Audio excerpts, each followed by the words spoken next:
अब आप देखेंगे खबरें विस्तार से, जिसमें हम सबसे पहले बात करेंगे स्कूल में हुई एक शर्मसार करतूत की। आंखें झुक जाएंगी आपकी शर्म से, क्योंकि ये खबर ही कुछ ऐसी है। हम मेरठ की खबर आप तक पहुंचा रहे हैं। स्कूल में शर्मनाक करतूत की गई है।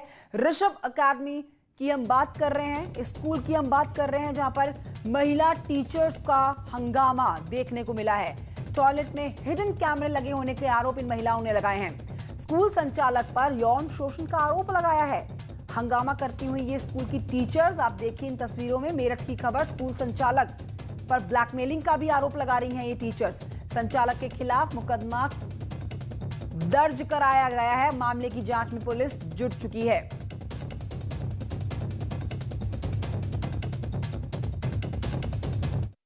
सर, हमारे साथ बहुत ज़्यादा अभद्र व्यवहार किया जाता है, एब्यूजिव लैंग्वेज का यूज़ किया जाता है, और केवल इस बात पे कि हम लोग सैलरी मांगते हैं और हमें सैलरी बहुत कम दी जाती है और हमसे साइन बहुत ज़्यादा पेपर पे कराए जाते हैं। पीड़न तो इस स्कूल के अंदर जब से रंजीत जैन बैठा है एक आम समस्या है। सबकी समस्या हमारे समाज की एक ये है, कोई महिला यौन उत्पीड़न होने के बाद भी जल्दी से आवाज़ नहीं उठाना चाहती। उसका मजबूरी का रंजीत जैन फ़ायदा उठाता है। रंजीत जैन ने देखा मैं अपना हर तरह का मेरा राज चलता है, तो यौन उत्पीड़न तो कर ही रहा है बराबर, तरह तरह के इशारों से, तरह तरह की बातों से। उससे ना माने तो तंत्र विद्या का सहारा लेके, उससे भी काम ना चले तो उनकी सैलरी रोक के। और आइए सीधे रुख करते मेरे सहयोगी निखिल अग्रवाल की तरफ, जो कि इस समय मेरठ से हमारे साथ लाइव मौजूद हैं। निखिल अग्रवाल, बेहद ही शर्मसार ये मामला, आपसे ये पूरा मामला समझेंगे। ये स्कूल मेरठ में कहां पर है, इस स्कूल का नाम क्या है, टीचर्स के एग्जैक्ट आरोप क्या हैं, क्यों वो टीचर आरोप लगा रहे हैं कि कैमरे उन्होंने देखे हैं टॉयलेट के अंदर, और संचालक पर भी उन्होंने गंभीर यौन शोषण के आरोप लगाए हैं। इससे पहले कि मैं और सवाल आपसे पूछूं, पहले आप बताइए मेरठ में स्कूल कहां है और क्या नाम इस स्कूल का है? देखिए, ऋषभ एकेडमी नाम का ये स्कूल है और मेरठ के सदर बाजार थाना क्षेत्र में स्थित है। ये जैन समाज के ट्रस्ट से स्कूल चलता है और जब से ये स्कूल चल रहा है एक अच्छी खासी रेपुटेशन का स्कूल था, लेकिन पिछले काफी समय से हर रोज हंगामा, हर रोज विवाद। कभी टीचर हंगामा करते हैं, कभी स्टूडेंट हंगामा करते हैं, और वजह सिर्फ एक है कि स्कूल का मैनेजमेंट ठीक नहीं है। इस बात को लेकर पहले कई एफआईआर भी हुई, कई जांच चल रही है। सिटी मजिस्ट्रेट ऑलरेडी इस मामले में टीचर की सैलरी रोकने के मामले में जांच कर रहे हैं, और एक यौन शोषण मामले में एफआईआर हुई थी, जो मामला हाईकोर्ट तक गया। तो इन सभी आरोपों को लेकर उसके बावजूद एक ही संचालक इस कमेटी को चला रहा है, जिसका नाम रंजीत जैन है। उसी के ऊपर ये टीचर आरोप लगा रहे हैं, और आलम यह है कि इतने गंभीर आरोप होने के बावजूद अभी तक पुलिस ने इस मामले में एफआईआर तक दर्ज नहीं करी है। केवल जांच का हवाला दे रहे हैं। खुद एएसपी इस मामले की मॉनिटरिंग कर रहे हैं। 2 दरोगाओं की कमेटी लगाई गई है, लेकिन 24 घंटे के बावजूद ये मामला अभी तक सिफर है। ना तो टॉयलेट चेक किए गए हैं, और ना ही जो कैमरे की बात जो यहाँ पर टीचर्स कर रहे हैं उनके अभी तक ना तो प्रमाण हासिल किए गए हैं, और ना ही रंजीत जैन से उस तरह की पूछताछ की गई है। तो यानी पुलिस इस गंभीर आरोप के बावजूद, शिक्षा के मंदिर में जिस तरह की अनर्गल बातें ये चल रही हैं, यौन शोषण के आरोप लगाए जा रहे हैं, टॉयलेट्स में कैमरे की बात कही जा रही है, लेकिन उसके बावजूद पुलिस क्या कर रही है, ये एक बड़ा विषय बना हुआ है। पुलिस जांच की बात तो कह रही है। शिक्षा का मंदिर है, मंदिर से कंपैरिजन किया जाता है स्कूल का, क्योंकि अगर हम बच्चों की बात करें तो पेरेंट्स वहां पर अपने बच्चों को भेज के सबसे ज्यादा संतुष्ट महसूस करते हैं कि हाँ भाई, हमने अपने बच्चे को सबसे सुरक्षित जगहों पर भेज दिया। और अगर टीचर्स की बात करें तो सबसे सेफ जॉब एक टीचर का समझा जाता है कि आप जाते हैं, आप बच्चों के बीच में एक अच्छा समय बिताते हैं, और एक बहुत ही सुरक्षित नौकरी समझी जाती है टीचर की। लेकिन यहाँ पर तो दोनों ही लोग, दोनों ही तबके जो है वो असुरक्षित हैं, चाहे वो बच्चे हो चाहे वो टीचर्स हो। लेकिन आपने जो बात कही कि इस स्कूल के खिलाफ इस तरह से पहले भी शिकायतें दर्ज कराई गई हैं, जिसमें फीस का मामला भी रहा है, सैलरी का मामला रहा है, और दूसरा मामला इस तरह से यौन शोषण का भी रहा है, तो क्या पुलिस ने उस समय भी कोई कार्रवाई नहीं करी? देखिए, तो पूरी तरह से लापरवाही है, क्योंकि आप देखिए मैनेजमेंट कमेटी के ऑलरेडी विवाद चल रहे हैं फाइनेंशियल घोटालों को लेकर। टीचर्स आरोप लगा रहे हैं कि उनकी सैलरी नहीं दी जा रही, और सैलरी जो दी जा रही है वो जहां साइन कराया जा रहा है उससे बहुत कम ये सैलरी दी जा रही है। वही बच्चों के अभिभावक आरोप लगाए जा रहे हैं कि उनके बच्चों को परेशान किया जाता है, चाहे वो फीस का मामला हो, चाहे स्कूल में आने का मामला हो। तो तमाम ऐसे आरोप है जिसको निशाना केवल एक शख्स है, रंजीत जैन, जो मैनेजमेंट कमेटी यहाँ चला रहा है, और पिछले काफी समय से ये मैनेजमेंट चला रहा है। लेकिन तमाम शिकायतों के बावजूद, तमाम एफआईआर और दूसरी चीजों के बावजूद भी इस मामले में अभी तक पुलिस एक्शन नहीं ले पा रही है। ठीक है निखिल, आप अब इस खबर पर नजर बनाए हुए हैं, तो आपने कुछ टीचर्स से अगर बात की हो, आप तक उनकी जानकारी पहुंची हो, तो कितने टीचर्स अभी आरोप लगा रहे हैं कि उन्होंने टॉयलेट में कैमरे देखे हैं? देखिए, करीब 2 दर्जन से ज्यादा टीचर कल थाने पहुंचे, वहां हंगामा किया। और बड़ी बात है कि जिस तरीके से महिला टीचर थाने पहुंचकर इस तरह की बात कह रही है, तो आरोप गंभीर है, इसको गंभीरता से लेना भी चाहिए। क्योंकि 1-2 नहीं बल्कि 2 दर्जन से ज्यादा टीचरों का ये कहना है कि उन्होंने इस तरह के कैमरे की शिकायत वहां पर देखी है। और इसके अलावा उन्होंने जो तहरीर दी है उसमें एक साफ शब्दों का प्रयोग किया है कि तंत्र मंत्र की चीजें वहां पाई गई। इसके अलावा यौन शोषण के लिए उन्हें अच्छा, तो निखिल, सारे ही टीचर्स ये आरोप लगा रहे हैं या कुछ टीचर्स ऐसे भी हैं जो इस बात को नकार रहे हैं? देखिए, अभी तक पूरा जो टीचर सेक्शन है वो एकजुट है इस पूरे मामले में, चाहे उनकी सैलरी का मामला हो, चाहे इस तरह के आरोपों का मामला हो।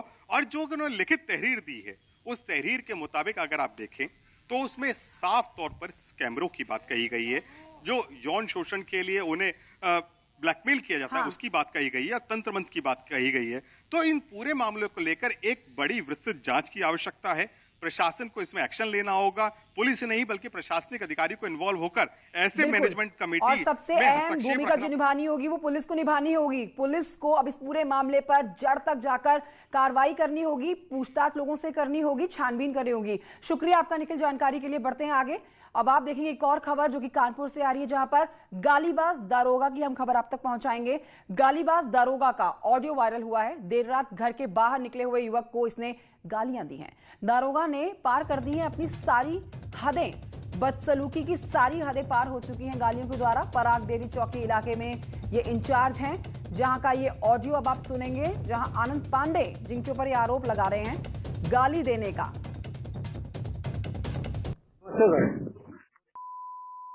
अरे सर, गाड़ी देखने आए हुए तो मंडी की तरफ आ रहे थे, तबीयत खराब थी, तबीयत।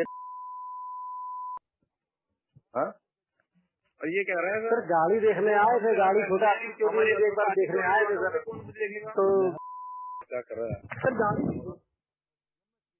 नमस्ते सर। अरे सर, गाड़ी देखने आए हुए तो मंडी की तरफ आ रहे थे, तबीयत खराब थी, तबीयत।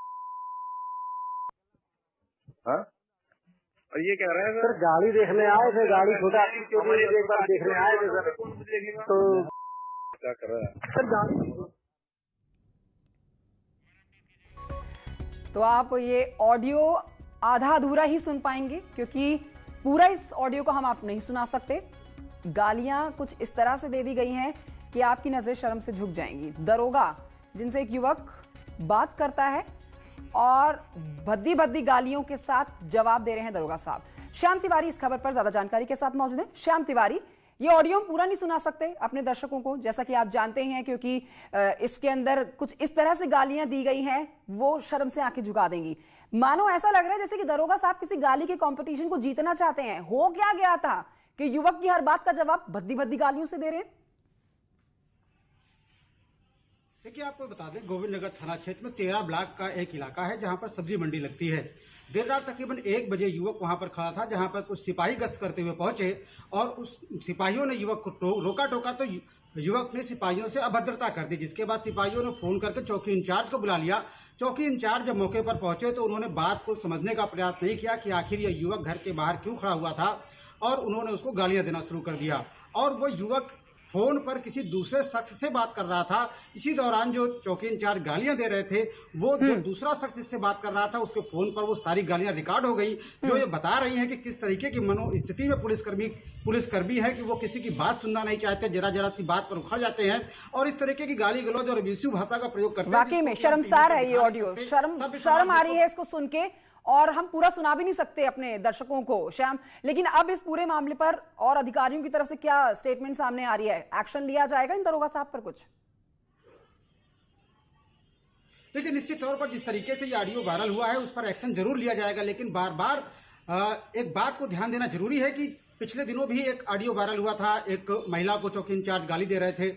इसके पहले भी तमाम इस तरीके के ऑडियो वीडियो वायरल हो चुके हैं, जिनमें कार्रवाई के नाम पर होता क्या है कि दरोगा या सिपाही या जो भी पुलिसकर्मी आरोपित होते हैं उनको तत्काल या तो लाइन हाजिर कर दिया जाता है, तो सस्पेंड कर दिया जाता है, एक पुलिस इंक्वायरी बैठा दी जाती है, लेकिन बाद में होता कुछ नहीं है। मतलब कोई विभागीय कार्रवाई इस तरीके की नहीं होती जिससे आरोपी को सबक मिल सके। कुछ दिनों के सस्पेंशन और लाइन हाजिरी के बाद फिर से उनको तैनाती दे दी जाती है। यही वजह है कि इन पुलिसकर्मियों का मनोबल हमेशा ऊंचा रहता है कि अगर वो गलती करते भी हैं तो उनको उनकी बहुत ही छोटी सजा मिलती है। यही वजह है कि मामले लगातार सामने आ रहे हैं। जरूरत इस बात की है कि इन सब बातों को गंभीरता से लिया जाए और पुलिस को पाठ सिखाने का प्रयास किया जाए, किस तरीके से उनको पब्लिक डीलिंग करनी है, किस तरीके से उनको लोगों के साथ बिहेवियर करना है। अगर पर्टिकुलर इस एग्जाम्पल इस केस की भी बात की जाए जी बिल्कुल तो उस शख्स को अगर सजा देनी। शुक्रिया आपका श्याम, जानकारी हमारे दर्शकों तक पहुंचाने चाहिए। 11 बजे की 11 खबर में अगली खबर जो हम आपको बता रहे हैं उसमें बता दें कि जेसीबी नहीं अब डायनामाइट चलने वाला है। प्रयागराज से खबर है, डायनामाइट से उड़ाई जाएगी अब बिल्डिंग। डायनामाइट से उड़ाई जाने की ये बिल्डिंग, जिसमें आपको बता दें अतीक की बिल्डिंग की हम बात कर रहे हैं। पीडीए कर रहा है बारूद से उड़ाने की अब तैयारी। अतीक की इस बिल्डिंग को एक्सपर्ट्स ने किया है कोल्ड स्टोरेज का मुआयना।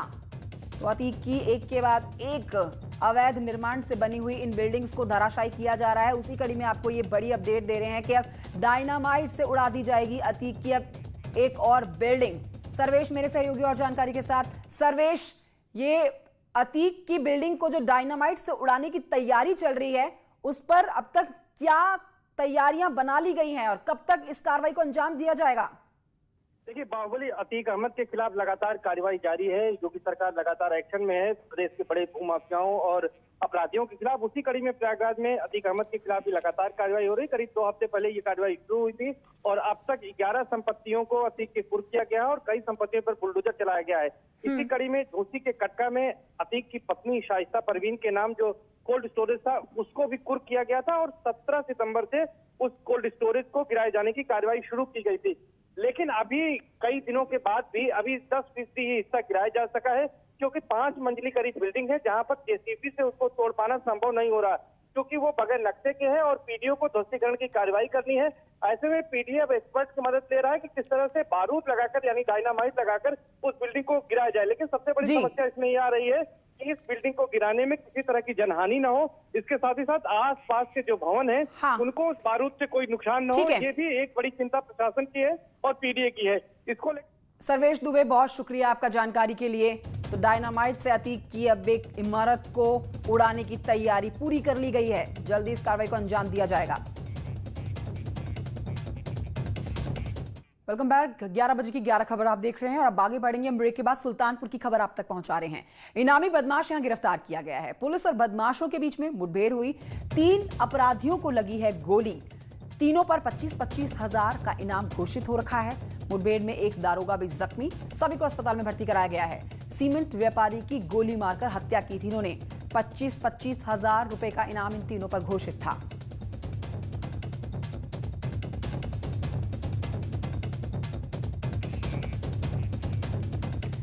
तो 25-25 हजार के ये इनामी मुजरिम जो अब पुलिस की गिरफ्त में है। मुठभेड़ के बाद एक दरोगा भी जख्मी हो गया और अस्पताल में सबको भर्ती कराया गया। अस्पताल के भर्ती कराने के बाद की तस्वीरें ही आपके सामने हैं। लेकिन ये एक बड़ी कामयाबी यूपी पुलिस के हाथ लगी है, क्योंकि तीनों काफी समय से फरार चल रहे थे और पुलिस को इनकी तलाश थी। जैसे ही मुखबिर की सूचना पर मौके पर दबिश देने के लिए पुलिस पहुंचती है, भागने की कोशिश करते हैं और पुलिस के ऊपर फायरिंग कर देते हैं।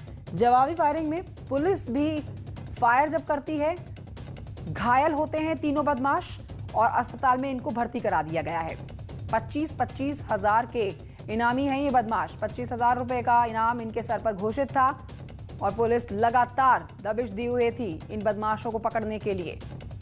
सीमेंट के व्यापारी की इन्होंने गोली मारकर हत्या कर दी थी।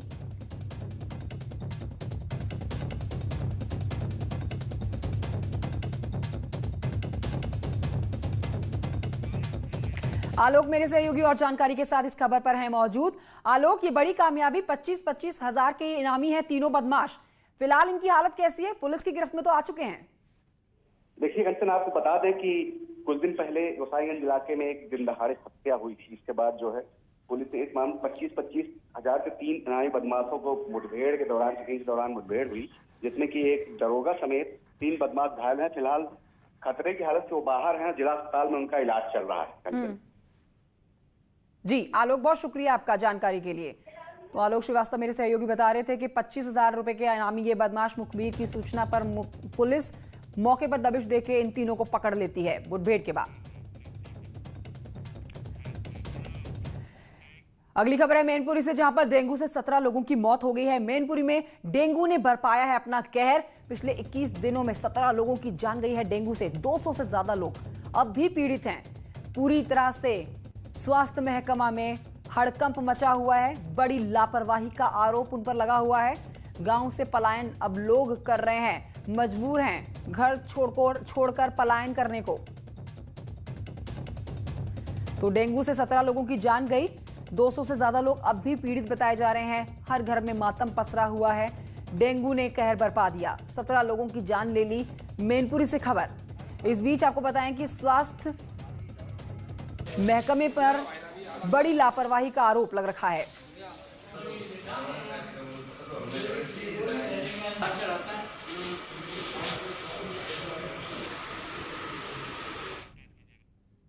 तो आप सोचिए, इस समय भी 200 से ज्यादा लोग बताए जा रहे हैं जो डेंगू से पीड़ित चल रहे हैं, लेकिन स्वास्थ्य महकमा इस पर कोई कार्रवाई करने को तैयार नहीं है।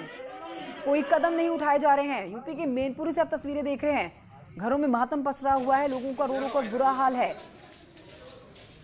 स्वास्थ्य महकमा पूरी तरह से चरमरा गया है और एक बड़ी लापरवाही का आरोप उनके ऊपर लग रहा है। 17 लोगों ने अपनी जान गंवा दी महज 21 दिनों में। इस बीच आपको यह भी जानकारी दें कि यहां पर रहने वाले लोग अब जगह छोड़कर जाने को मजबूर हो चुके हैं। गांव से पलायन करने को ये गांव के लोग मजबूर, क्योंकि एक के बाद एक जाति जान लोगों के मन में डर और दहशत का माहौल बना चुकी है। आशुतोष मिश्रा और जानकारी के साथ इस खबर पर है मौजूद। आशुतोष, ये बहुत दुखद है खबर कि महज 21 दिन में 17 लोगों ने अपनी जान गंवा दी डेंगू से और 200 लोग अब भी पीड़ित हैं। बिल्कुल कंचन, इस गांव का माहौल इतना खराब है कि लोगों के बीच दहशत का माहौल बना हुआ है। अब लोग गांव से पलायन करने के लिए मजबूर हैं। पिछले 20 दिनों में इस गांव के हालात वो हैं कि घर घर बुखार से पीड़ित लोगों की चारपाई पड़ी हुई है और जो स्वास्थ्य विभाग है वो सिर्फ खाना पूर्ति करने में जुटा हुआ है। यही वजह है कि सीएमओ के प्रति लोगों में काफी आक्रोश है। जब भी लोग सीएमओ से बात करने की कोशिश करते हैं तो सीएमओ उल्टा उनको जरा धमका देते हैं। इस बात की खुद डीएम से भी लोगों ने शिकायत की।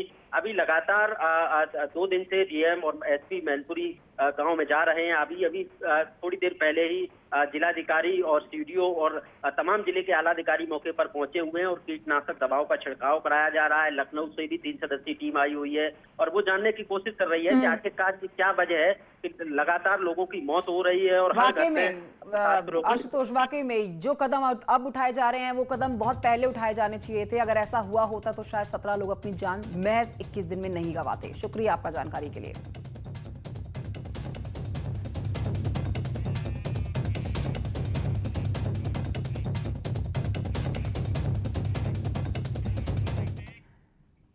और इसी के साथ 11 बजे की 11 खबरों में इतना ही। छोटे से ब्रेक के लिए रुकना होगा, जल्द लौट रहे हैं।